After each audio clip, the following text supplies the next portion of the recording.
d'une bande dessinée qui s'appelle Lila, au Purel Collège, qui a été écrite par Séverine Delacroix et illustrée par Pauline Roland.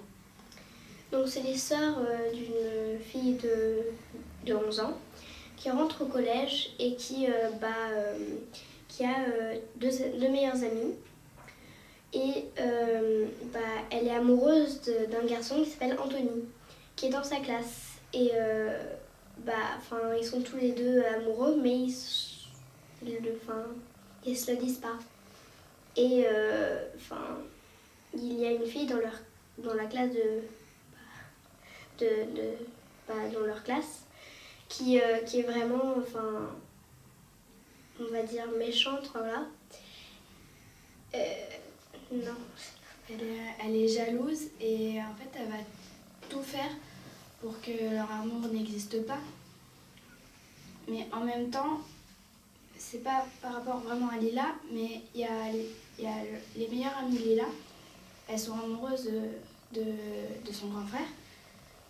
Et des fois ça va Et Lila et ses amis se font harceler aussi par 3 garçons.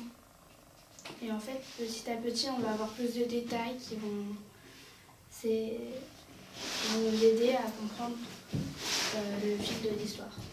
Et Lila, le premier jour de sa rentrée, elle va avoir 2 heures de colle et elle va aller en heure de colle et pour elle c'était nouveau et elle n'était pas très joyeuse. Elle découvrait les heures de colle, c'était pas le mieux.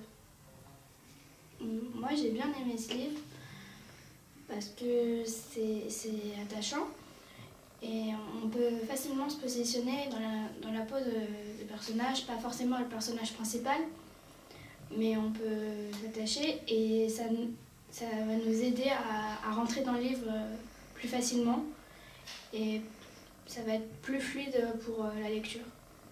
Et les dessins, ils étaient bien faits.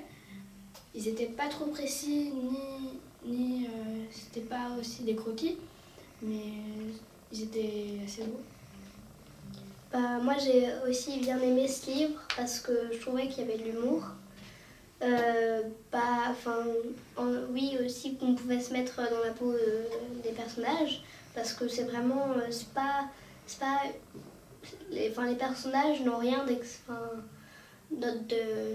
d'extraordinaire, ils sont ordinaires comme tout le monde et du coup on peut plus facilement se mettre dans la peau du personnage. Et c'est attachant aussi. Et puis il y a des moments très drôles, c'est bien. Puis les illustrations, elles sont pas trop travaillées. Si elles sont travaillées, mais c'est pas des illustrations où il y a toujours plein de petits traits et puis les couleurs sont assez gaies. C'est jamais très non coloré, c'est bien coloré et ça va bien avec l'histoire.